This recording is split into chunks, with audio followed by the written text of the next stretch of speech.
Magandang umaga po sa inyong lahat mga kaibigan.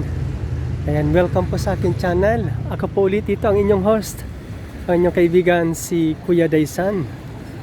At sa umaga pong ito, petsa 7 ng Nobyembre, yan, taong 2025, ay ako po ay nandito sa Vatican City. Dumaan pa ako dito dahil malapit po dito ang aking trabaho. Ayan. Kung natatandaan po ninyo yung nakaraang video na premiere kahapon ng aking kaarawan ay kahapon ay November 6. Yun, premiere yung video ko. Na yung video ko naman ay kinuha noong November 4, nandun ako sa Via Perverno, Latina, na kung saan ako ay nakiusap sa kakilala kong doktor na magpagawa ng referral para sa aking therapy, sa aking scoliosis. At yung sabi ko nga po na minsan kasi ay nagtatrabaho ako sa kanya, although may bahay siya dito sa Roma, malapit dito sa Vatican City. Pero bihira siya umuwi kasi doon naman siya nagtatrabaho at may bahay din siguro siya doon sa Latina kasi doon siya nagtatrabaho. Magkaganon man, yun nga, nagpapalinis din siya sa akin ng bahay. Kaya yun, pagkatapos namin yung mag-usap at binigyan ako niya ng therapy at pig-check up din, panandalian itong aking sakit sa likod, lumbari, scoliosis at tendonitis or tendonitis. Yun ay nagkasundo kami na lilinisin ko ang kanyang bahay ngayon. Kaya ang appointment ko sa kanya ngayong November 7, Biyernes, ay alas 9 ng umaga. Subalit alas ano pa lang yata? Ayan, alas 7:55 pa lang ng umaga. Ayan, ibig sabihin 65 minutes to go pa ang aking appointment sa kanya. Kaya sabi ko, bumaba na muna ako sa autobus para dumaan dito sa Vatican City para ma-share ko sa inyo ang ito ang Vatican City. Ayan. Doon pa ako nag-umpisa sa umpisa, pero hindi pa yon doon sa sinimulan ko pag video, hindi pa yon yung pinaka-umpisa pa talaga.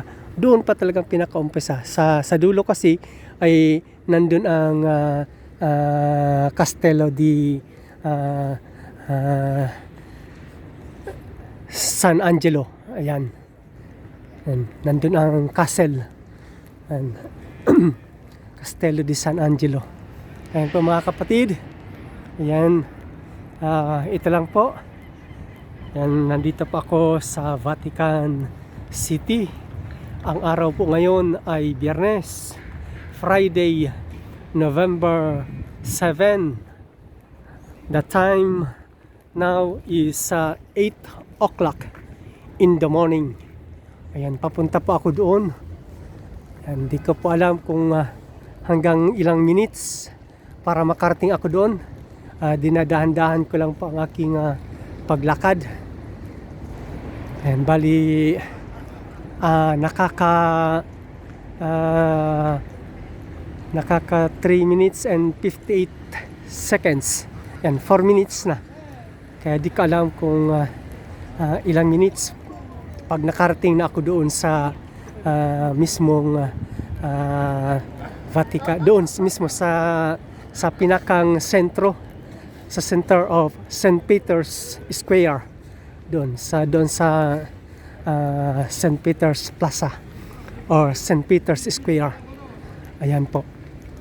Or kung tawagin dito ay Piazza San Pietro. Ayan. Hindi ko lang alam kung makakailang minutes tayo. Ayan. Pasensya na kayo mga kapatid kung medyo magalaw-galaw ang aking camera, ang aking kamay. Sana hindi masyadong magalaw at hindi masyadong nakakahilo sa inyong mga nanonood habang kumukuha ako nitong video na ito.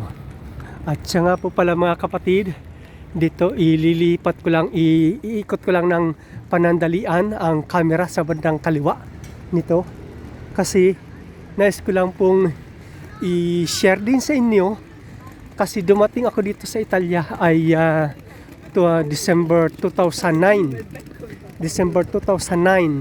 Tapos siyempre hindi pa naman ako nakakahanap ng trabaho, and then tamang-tama pag 2010 na bandang February yata, kung hindi ako nagkakamali, ay may kaibigan kami na nagtatrabaho talaga dito. At dito yan, sabi ko nga po, ikot ka ang camera, yan po yan. Yan ang may flag na yan. Yan po, nandyan sa loob ay meron dyan isang congregation.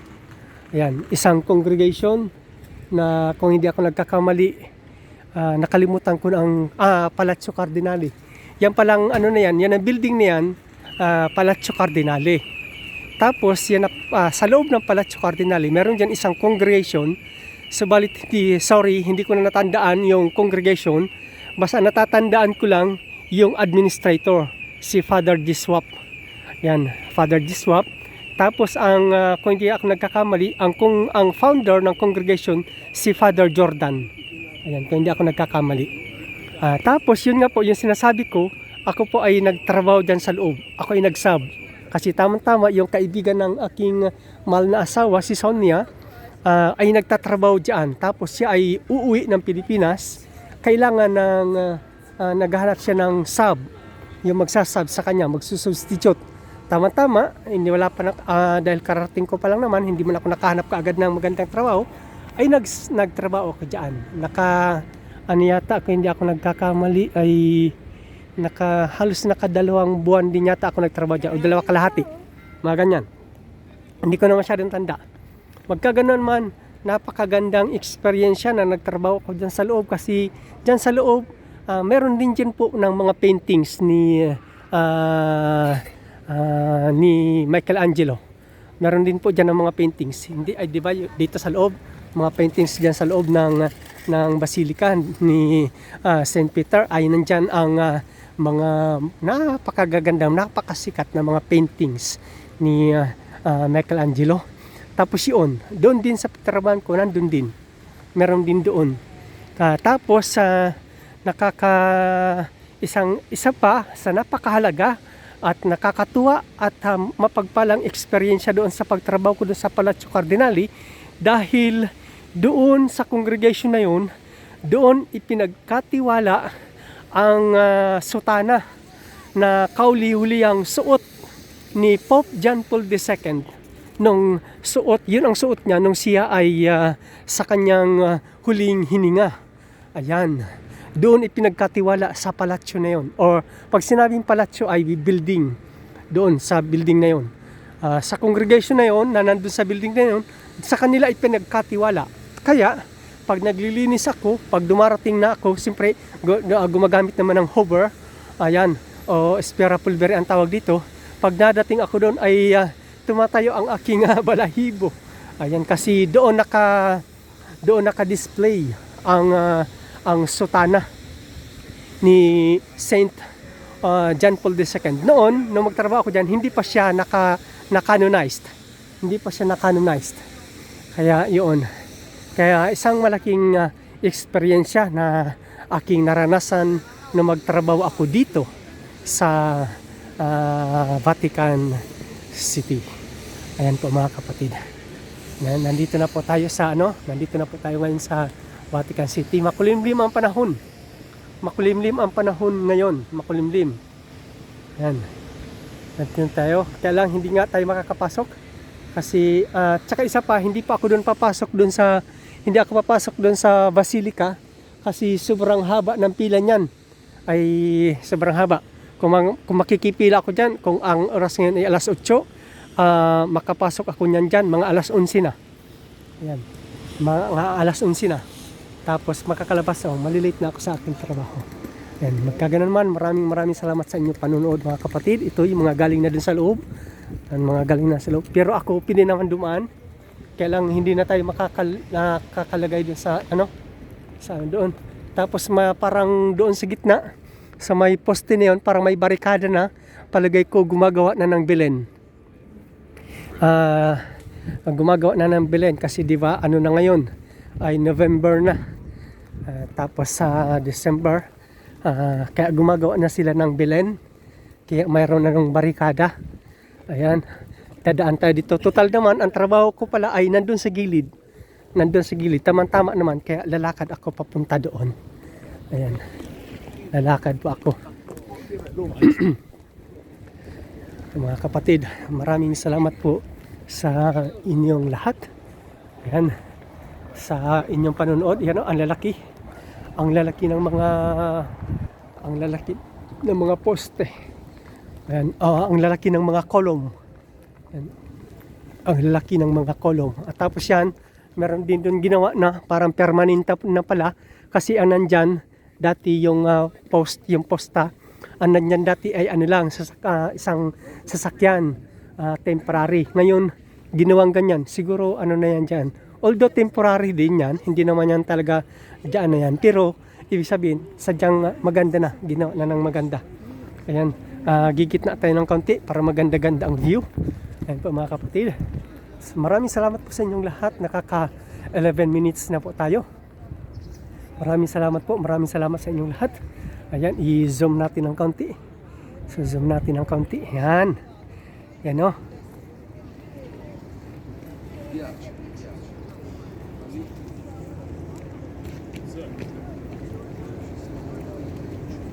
Ayan. Okay. Ayan, sige po mga kapatid. At tayo ay dito malimit din kami. Hindi naman malimit pero pag may mga malalaking okasyon nag-attend din kami. Pero sayang ng mga nakalaang linggo, sunod-sunod every Sunday may malalaking events na ginanap dito. Tulad nung pag sunod-sunod na linggo na mayroong mga pig canonized na maging santo ang ating mahal na Santo Papa, si Pope Leo XIV. Ayan. Ayan. At yan ang yung mga naglalakad niyan ay galing na doon sa loob. Galing na doon sa loob. Galing na sila doon. Kasi dito kasi ang exit. Kasi doon sa kabila ay doon ang entrance. Tapos dito naman exit. Kasi doon ay merong surveillance. Sino-surveillance ang mga dala, mga bag. Yan, dadaan sa surveillance. Ayan, ito isang grupo din. Isang grupo din ng mga Ayan. Yan po mga kapatid. Maraming salamat po sa inyo lahat mga kapatid ha. Ayan, nakaka 12 minutes na po. Salamat ng marami. Salamat. Yan, ito na yan. Iikot ko na lang po ng dandahan. Sorry kung medyo malikot ang aking kamay.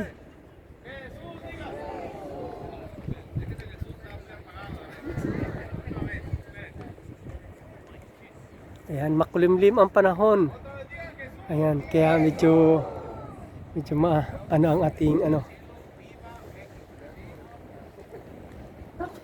¡Viva México! ¡Viva! ¡Viva Cristo Rey! ¡Viva! ¡Viva Cristo Rey! ¡Viva! ¡Viva Cristo Rey! ¡Viva! ¡Viva el Papa! ¡Viva! Ayan. ¡Que viva el Papa, señores! Porque aquí estamos. Mga pala yan, mga taga Mexico pala. Kasi Viva Mexico. Mga Pilgrino pala yan. Oo.